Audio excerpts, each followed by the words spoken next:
Hello, c'est Laura Mabille. Une étude menée par Baba Shiv de l'université de Stanford montre à quel point notre autodiscipline est instable et pourquoi il vaut mieux éviter de se reposer sur elle quand on veut prendre de nouvelles habitudes par exemple. Voici comment elle se passe. Pour réaliser l'étude, Baba Shiv a divisé 165 étudiants en deux groupes. Au premier groupe, on l'a demandé de retenir un nombre à 2 chiffres. Et au second groupe, on l'a demandé de retenir un nombre à 7 chiffres. Après avoir mémorisé les nombres, on a demandé à chaque étudiant de passer dans une autre salle où ils auraient à restituer le nombre qu'ils avaient mémorisé. Et pendant que chaque étudiant se rend dans l'autre salle, on lui offre innocemment un encas pour le remercier d'avoir participé à l'étude. Et on lui propose deux options. Soit il prend du gâteau au chocolat, ou alors il prend une salade de fruits. En gros, plaisir coupable ou l'option saine et raisonnable. Et c'est là que les choses deviennent intéressantes.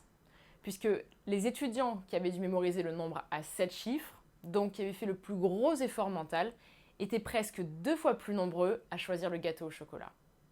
En somme, ça veut dire que plus on utilise notre esprit, plus on fait d'efforts mentaux, moins on a d'autodiscipline. Imaginez en fait que vous commencez la journée avec une batterie d'autodiscipline pleine, comme quand vous démarrez la journée avec un portable chargé. Vous êtes reposé, toutes vos ressources sont au maximum. Mais chaque fois que vous allez faire un effort mental, vous allez utiliser votre autodiscipline pour faire un choix difficile ou résister à une tentation, votre batterie d'autodiscipline diminue et ça devient de plus en plus difficile de faire des choix raisonnables. Alors, qu'est-ce que ça veut dire au quotidien pour nous ? Ça veut dire pour moi que lorsque vous voulez prendre de nouvelles habitudes, il vaut mieux éviter au maximum de se reposer sur votre autodiscipline, qui est clairement une ressource limitée.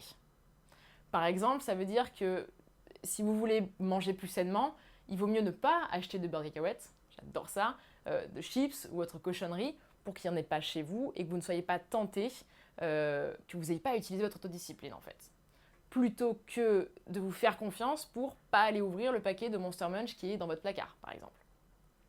2, ça veut dire aussi qu'il ne faut pas chercher à prendre trop de nouvelles habitudes en même temps, parce que ça nécessiterait sans doute une quantité d'autodiscipline que l'on n'a pas, et donc qu'on n'arrivera pas à tenir toutes ces habitudes-là. Et 3, j'extravole peut-être un peu sur le coup, mais je pense sincèrement qu'il y a du vrai. Pour moi, ça veut dire que le moment où l'on peut le plus compter sur l'autodiscipline, a priori, c'est le matin. Quand nos batteries sont au maximum, qu'on est reposé et qu'on n'a pas fait d'effort mental depuis un moment.